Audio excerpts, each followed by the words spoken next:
Welcome to వీధి నిజం TV. ఇది పక్కా తెలంగాణ ప్రజల గొంతుక. రామాయంపేటలో రోడ్డు ప్రమాదం కలకలం. ప్రజల గొంతుకగా నిలిచే కలం యోధుడు కమ్మరి వెంకట్రాములు పరిస్థితి విషమం. బైక్ ప్రమాదంతో కలం యోధులకు ఎంత కష్టమొచ్చాయి. మెదక్ జిల్లా రామాయంపేట మండలంలో శుక్రవారం చోటు చేసుకున్న ఘోర రోడ్డు ప్రమాదం స్థానికంగా తీవ్ర కలకలం రేపుతోంది. ప్రజల సమస్యలను నిత్యం వెలుగులోకి తెస్తూ ప్రజల పక్షాన కలం పట్టే పత్రికా యోధులు అకస్మాత్తుగా ప్రమాదానికి గురి కావడం మెదక్ జిల్లా వ్యాప్తంగా కలవరానికి గురి చేస్తోంది. రామాయంపేట మండలానికి చెందిన ప్రముఖ పత్రికా విలేకరి కమ్మరి వెంకట్రాములు విధి నిజం టీవీ యాజమాన్యం రామారపు యాదగిరి ఈ ప్రమాదంలో తీవ్రంగా గాయపడ్డారు.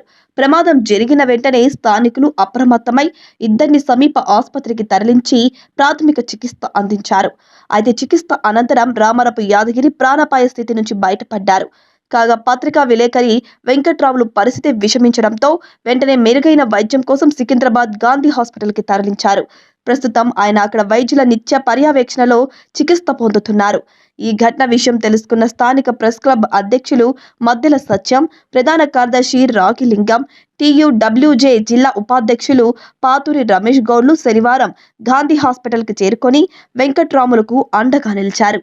అలాగే మల్కాజ్గిరి మాజీ ఎమ్మెల్యే మైనంపల్లి హనుమంతరావుతో ఆసుపత్రి RMOకు ఫోన్ చేయించి అన్ని విధాల వైద్య పరీక్షలు చేయించగా వైద్యులు వెంకట్రాములు ఆరోగ్య పరిస్థితిని నిరంతరం పర్యవేక్షిస్తున్నారు.